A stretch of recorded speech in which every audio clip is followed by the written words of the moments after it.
Hello students, welcome to our online पाठशाला। कैसे हो बच्चा पार्टी? चलो तो आज एक थोड़ा सा इंटरेस्टिंग टॉपिक से स्टार्ट करते हैं।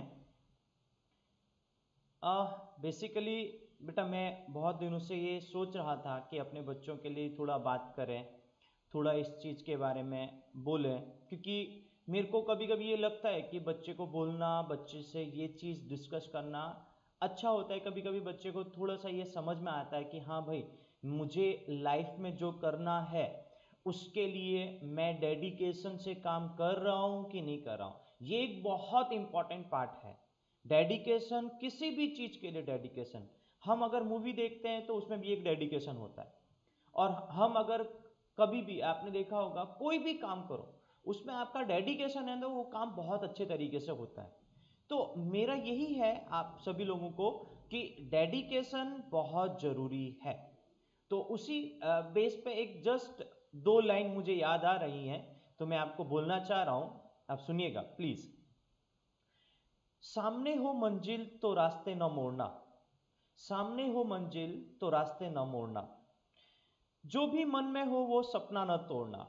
देखो बेटा ये बहुत जरूरी, जो भी मन में हो सपना वो न तोड़ना, वो कभी नहीं तोड़ना है। ओके, कदम कदम पे मिलेगी मुश्किल आपको, ये बात भी हकीकत है। कदम कदम पे मिलेगी मुश्किल आपको, क्योंकि आप स्ट्रगल कर रहे हो, स्ट्रगल करोगे तो आपको हार्डवर्क करना पड़ेगा, तो मुश्किलें जरूर आएंगी। सो कदम कदम पे मिलेंगी मुश्किलें आपको, बस सितारे चुनने के लिए। अब ये लाइन बहुत इंपॉर्टेंट है, बस सितारे चुनने के लिए कभी जमीन मत छोड़ना। तो आपको ये ध्यान रखना है कि सितारे चुनने के लिए, मतलब ये उन स्टूडेंट के लिए मैं कहना चाह रहा हूं, ये लाइन में बहुत कुछ छुपा हुआ है। ये बेसिकली वह है कि आप अपना मंजिल ढूंढने के लिए कभी इतना इतना एक्साइटेड हो गए या इतना ओवर एक्साइटेड हो गए या इतना कॉन्फिडेंट में आ गए कि वो ओवर कॉन्फिडेंस में कन्वर्ट हो चुका है, तो उसके बेस पे आपको कहीं ना कहीं आपको फिर प्रॉब्लम आएगी। इसी वजह से जो लास्ट टू लाइन में आपको बोलना चाह रहा हूं, बस सितारे चुनने के लिए कभी जमीन मत छोड़ना, यानी हमें सितारे चुनने हैं बेटा, हमें आसमां तक पहुंचना है, हमें उस मंजिल तक पहुंचना है जो हमारा एम है, जो हमारा टारगेट है, जो हमारे होप है, जो हमारा सपना है। तो यहां पर मैंने इसी वजह से आपको वो सपने की ही बात करी। तो उस सपने को ढूंढने के लिए हम कभी भी जब स्टार्टअप लेते हैं तो हमें यह ध्यान रखना है कि हमें अपने दिमाग में यह भी लेके चलना है कि हम पढ़ते हुए इस रास्ते पे ना पहुंचे कि हम तारे ढूंढने के लिए, तारों को चुनने के लिए हमने जमीन को छोड़ दिया। इसका मतलब कि बेटा हम वहां पर अपने ईगो के पॉइंट से ना आए, तो ये बहुत ही अच्छा है। कभी कभी बच्चा ये होता है बेटा, देखो मैं ये नहीं कह रहा हूं कि ये नहीं होता है, होता है, ओवर कॉन्फिडेंस में कन्वर्ट हो जाता है। बट वो ओवर कॉन्फिडेंस कभी कभी आपके लिए बहुत प्रॉब्लम क्रिएट कर सकता है। इसलिए हम क्या कहते हैं कि ओवर कॉन्फिडेंस में कभी भी कन्वर्ट नहीं होना है। आई होप कि आपको मेरी बातें समझ में आई होंगी और आप इंजॉय करेंगे और आप अच्छे से स्टडी करेंगे। ये मेरा आपको एक जस्ट सजेशन था, क्योंकि लाइफ में हमें कभी भी कुछ भी करना है तो हमें उसके लिए एक डेडिकेशन चाहिए। वो डेडिकेशन आप करोगे, आप रखोगे तो 100% सक्सेसफुल होगे। सक्सेसफुल की स्टोरी ही यहां से स्टार्ट होती है, डेडिकेशन। तो डेडिकेशन अगर आपने दिखाया तो आप सक्सेसफुल होगे हर काम में। और एक चीज और, अगर कोई काम को आपने शुरू किया है, ये लाइफ में ये भी ध्यान रखना, कोई काम को आपने शुरू किया है या तो आप शुरू मत करो। अगर आप शुरू कर रहे हो तो बहुत सारे 90% लोग ऐसे होते हैं, मैं आपको इसी एजुकेशन फील्ड की बात बता रहा हूं और इसी आपके कंपटीशन की बात बताता हूं। 90% स्टूडेंट ऐसे होते हैं जो काम शुरू कर देते हैं, मतलब जिनको जेई करना है, नीट करना है, कंपटीशन का एग्जाम देना है, लेकिन आते आते आते वो हिम्मत हार जाते हैं। तो फिर से एक और पॉइंट कि हमें वो भी नहीं करना है, हमें कंप्लीट डेडिकेशन और कंप्लीट हार्ड वर्क, ये कंटिन्यूटी रखनी है टिल द एंड, जब तक हमारा जेई नीट का एग्जाम कंप्लीट ना हो। ठीक है, तो उसी बिहाफ में बेटा आपको मैं ये कहना चाह रहा हूं कि काम स्टार्ट किया है तो उसको एंड करना बहुत जरूरी है। आपने देखा होगा, आप जब मूवी देखते हो तो मूवी स्टार्ट होती है तो उसका एंड होता है, तो आप एंड को ऑब्जर्व करते हो कि हाँ इसका एंड क्या होगा। तो वो जो एंड है वो आपका उसी तरीके से यहां पर भी आपका, जब आपने देखा होगा कि मूवी में एंड बहुत अच्छा होता है तो आपको लगता है अरे यार मूवी बहुत अल्टीमेट थी। तो इसी तरीके से आपका अगर इस स्टोरी का एंड बहुत अच्छा हो और आप डेडिकेशन से काम करोगे तो एंड बहुत अच्छा होगा। तो अगर एंड बहुत अच्छा होगा तो आपको खुद फील होगा कि नहीं यार ये लाइफ की स्टोरी बहुत ही ज्यादा अच्छी थी। तो ये 2 ईयर, अगर आप 11th में हो तो ये 2 ईयर आपके लिए बहुत ही इंपॉर्टेंट है और बहुत ही ज्यादा क्रूशियल है, जिसके बेस पे आप अपने लाइफ को एक स्टेप से दूसरे स्टेप में ले जा सकते हो। ओके, सो आई होप कि बेटा आप लोगों को मेरी बात समझ में आई होगी, और मैं ये आशा करता हूं आप लोगों से कि आप लोग हमारे वीडियो को देख के बहुत अच्छे से एंजॉय कर रहे होंगे। और मैंने आपको ये भी बोला है कि अगर आपको कोई भी क्वेरी हो तो हमारे आप वीडियो में कमेंट बॉक्स में जाके कमेंट कर सकते हैं और आप हमसे क्वेश्चन पूछ सकते हैं। ओके एवरीवन, बच्चा पार्टी मजे करने हैं, जलसा करना है, बहुत जरूरी है लाइफ में, लेकिन जलसा करते हुए हमें स्टडी करना है, और स्टडी ओनली ऑन की डेडिकेशन से हो, ये चीज को दिमाग में रखना है। ओके ठीक है, थैंक यू। अभी हम स्टार्ट करते हैं बेटा कि हमारे पास जो नेक्स्ट पार्ट है वो बेसिकली मोल कॉन्सेप्ट का बेसिक पॉइंट कंप्लीट हो चुका है। एक इसका बेसिक थोड़ा सा क्राइटेरिया आपको समझा दूं कि हमारे पास कभी कभी उस टाइप से क्वेश्चन पूछे जाते हैं। ठीक है, मैं उसको एक बेसिक कन्वर्जन के बेस पे लेके चलूं। इस तरीके से कन्वर्जन है कि अगर हमें मास से वॉल्यूम में कन्वर्जन करना है, वॉल्यूम में कन्वर्जन करना है, तो हमें पता होता है कि 2 पाथ होते हैं। तो एक तो जिसमें डेंसिटी हो, एक पाथ ही होगा। दूसरा विदाउट डेंसिटी, मतलब डेंसिटी नहीं हो।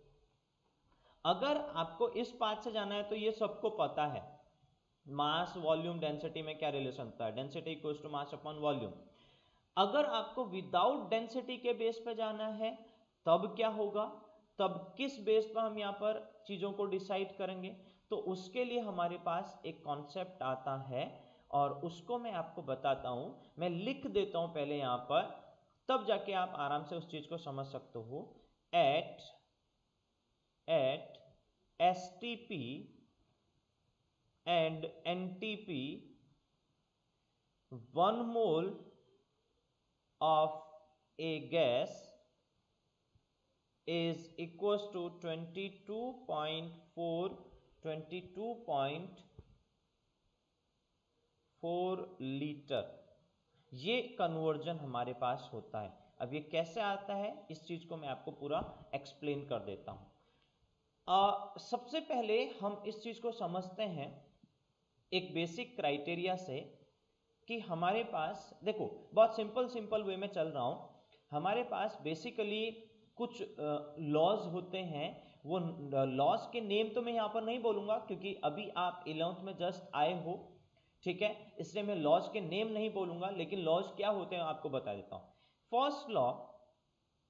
फर्स्ट हमारे पास जो लॉ है उसके अकॉर्डिंग हम देखते हैं at constant temperature and number of moles, ठीक है, pressure is inversely proportional volume, ये रिलेशन हमारे पास होता है। तो इसी को मैं लिख सकता हूं यहीं से, P is equal to K by V, ठीक है, या PV इक्वल टू K, इसको ऐसे भी लिख सकते हैं। सेकंड जो पार्ट हमारे पास, सेकंड जो लॉ होता है वो हमारे पास है at constant volume constant pressure and number of pressure and number of moles, okay number of moles. ठीक है, तो ये भी कर लेते हैं, टेम्परेचर भी होगा वो भी आपको बताऊंगा। ओके, उस केस में हमारे पास क्या होता है, volume is directly proportional temperature. इसका प्रैक्टिकल प्रूफ है, हम आगे डिटेल में पढ़ेंगे, बहुत जरूरी है हमें पढ़ना, गैसियस लॉ आएगा तो हम वहां पर पढ़ेंगे। So V is equals to KT, another ये पॉइंट हमारे पास हो जाएगा। एंड थर्ड लॉ जो हमारे पास होता है, थर्ड लॉ अगर मैं उसमें जाऊं तो at constant pressure and temperature या fix temperature and pressure, so V is directly proportional N, ये कंडीशन है। तो यहीं से V is equal to KN हो जाएगा फिर से। तो अगर इन तीन लॉज को हम कंबाइन कर लेते हैं, यहां पर भी हम V इक्वल टू निकाल लेते हैं, अगर यहां से मैं V निकाल लेता हूं, V is equal to K by P, ये हो जाएगा। तो हम V इक्वल टू देखते हैं, सो V इज इक्वल टू, अगर हम यहां पर देखें इज इक्वल टू या प्रोपोर्शनली साइन लगा लें यहां से भी, V is proportionally N into T divided by P, ये हो जाएगा। तो अगर हम यहां पर प्रोपोर्शनली साइन हटाएं तो NRT, R एक कांस्टेंट डिवाइडेड बाई P, और P को इधर ले जा सकते हैं, तो हमारे पास इक्वेशन क्या बन जाएगी, PV इक्वल्स टू NRT। ये एक बहुत इंपॉर्टेंट इक्वेशन है, इसको गैस इक्वेशन भी बोला जाता है, गैस इक्वेशन। ठीक है, तो गैस इक्वेशन में ये जो है ये कांस्टेंट होता है, और इसकी वैल्यू R की वैल्यू मैं लिख देता हूं, केवल अभी एक ही वैल्यू देखनी है तो उसी की मैं बात कर रहा हूं, बाकी कांस्टेंट है तो कांस्टेंट की वैल्यू हमें पता होनी चाहिए, आगे जाके हम कैलकुलेट करना भी सीखेंगे। ठीक है, तो वैल्यू मैं लिख रहा हूं 0.0821 लीटर, यूनिट ध्यान देना, लीटर ATM पर मोल पर केल्विन। ओके, तो ये इसकी यूनिट होगी। तो अब R की वैल्यू हमें पता चल चुकी है, अब हम सीधे सीधे यहां पर पुट कर सकते हैं कंडीशन एट STP, मैं मेंशन कर रहा हूं एट STP ऑब्लिक STP या NTP में भी वही वैल्यू लेते हैं, ये तो बाद में करेक्शन हुआ है, पहले STP की बात कर लेते हैं। Pressure is equal to 1 ATM and mole N equal to 1 mole and temperature equal to 0 degree Celsius या 273 केल्विन। इससे यही पता कर लेना यहीं पर कि 0 डिग्री सेल्सियस भी होगा क्या। सो अब हम यहां पर वैल्यू को पुट करते हैं, तो हमारे पास 1 into V equals to 0.0821 into 1 into ये मोल की वैल्यू है, ये R की वैल्यू, और टेम्परेचर 273। ठीक है, अगर हम यहां से V को कैलकुलेट करते हैं तो वो एग्जैक्टली आता है 22.4 लीटर, ये मेरा आंसर होगा। इस स्टेटमेंट को देख के, इस पॉइंट को देख के मैं एक कंक्लूजन निकाल सकता हूं कि कितने मोल का वॉल्यूम 22.4 लीटर आया, 1 मोल का। तो इसी वजह से स्टेटमेंट पे हम लिखते हैं कि 1 mole is equal to 22.4 litre, ये स्टेटमेंट हमारा बन जाता है। तो अब एक चीज ध्यान रखना, मैंने आपको बोला तो सही कि भाई यहां से हमें इधर जाना है, तो यहां से हम तभी इधर जा सकते हैं, हम मास, अब देखो नंबर ऑफ मोल्स पता है, तो mole equal to given mass by molar mass, तो अगर मुझे मास दिया होगा, मास से मैं मोल बना लूंगा और मोल के बेस में मैं वॉल्यूम निकालूंगा, तो वो जा सकता हूं इजिली में। लेकिन क्वेश्चन में ये मेंशन होना चाहिए, ये तभी एलिजिबल है जब क्वेश्चन में मेंशन हो एट STP और हाँ NTP। देखो बेटा NTP ये चीज बहुत जरूरी है और आप लोगों को करेक्ट करना मेरा काम है कि आप कहीं पर भी ऐसा मिस्टेक ना करो जिससे आपको कंफ्यूजन हो। तो उसी बिहाफ में मैं आपको ये पूरा करेक्ट कर रहा हूं, आप ध्यान दीजिएगा। एक्चुअली सबसे इंपॉर्टेंट क्या होता है कि एसटीपी तो मैंने आपको कंडीशन बता दी, एनटीपी में भी हम देखते हैं तो एन मतलब एसटीपी का मतलब होता है standard temperature and pressure. STP की फुल फॉर्म अगर बात करें स्टैंडर्ड टेम्परेचर एंड प्रेशर, तो वो कंडीशन आपको स्टैंडर्ड की मैंने बता दी। एनटीपी का मतलब नॉर्मल टेम्परेचर एंड प्रेशर। तो नॉर्मल टेम्परेचर क्या होता है, जनरली हम नॉर्मल टेम्परेचर को रूम टेम्परेचर मानेंगे। तो अब एक चीज देखो हुआ क्या, मैं ये पूरा ब्रीफ में आपको समझाना चाहता हूं कि भाई अगर मैं 0 डिग्री सेल्सियस से यहां पर 1 डिग्री सेल्सियस में जाऊंगा, नॉर्मल टेम्परेचर को हम रूम टेम्परेचर में आते हैं, रूम टेम्परेचर मतलब 25 डिग्री सेल्सियस।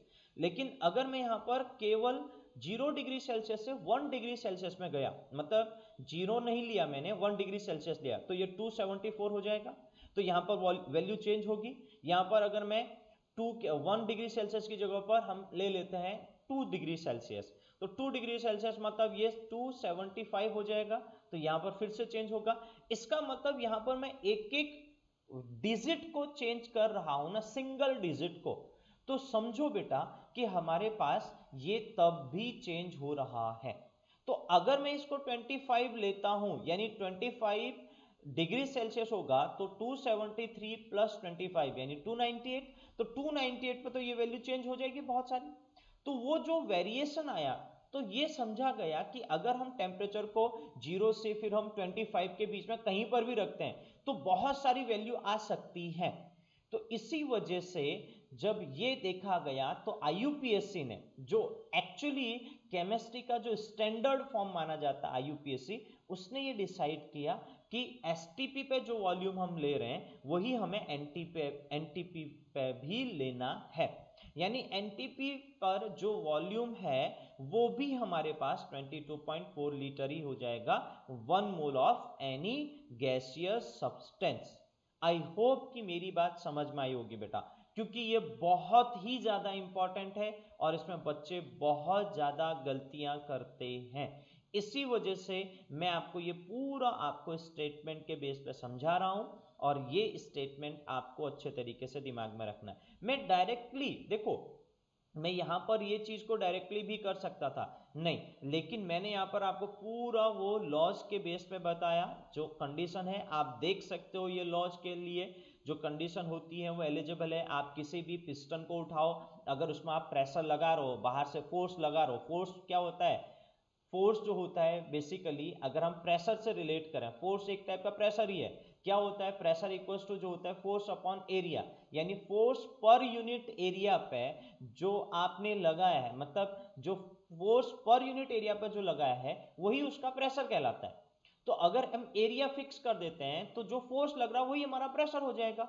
तो उसी बेस पे हमने यहां पर मेंशन किया है कि अगर हम प्रेशर लगाएंगे तो वॉल्यूम कम होगा। ये बात सिंपल सी है, किसी भी आप बैलून को दबा रहे हो तो बैलून को जैसे ही आपने पुश किया तो ऑटोमेटिकली उसका जो एरिया था पहले वो ज्यादा था, अब क्या हो गया, कम हो गया। एक टाइप से वॉल्यूम ज्यादा था, अब वो कम हो गया, तो प्रेशर बढ़ाया तो वॉल्यूम कम हुआ। तो प्रेशर और वॉल्यूम का इनवर्सली रिलेशन। दूसरा हमारे पास V is directly proportional T। अगर आप किसी भी, आपने देखा होगा जब सिलेंडर फटता है तो वो इसी बेस पे काम करता है।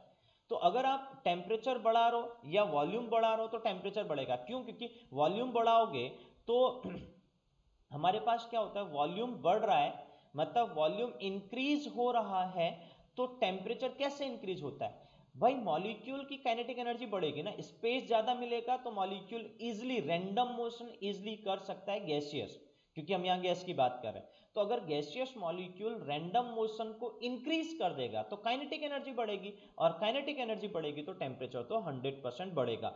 आपने देखा होगा कि अगर हम दौड़ते हैं, अगर हम रनिंग करते हैं तो क्या होता है कि हमारे बॉडी से हीट रिलीज होती है, तो ऑटोमेटिकली एक टाइप से हीट मतलब टेम्परेचर का ही फॉर्म है। ठीक है, अगर हीट रिलीज हो रही है तो वो कितनी रिलीज हुई है टेम्परेचर के बेस पे बताया जाएगा, क्योंकि बॉडी का टेम्परेचर कितना बढ़ गया, पहले कितना था बाद में कितना बढ़ा।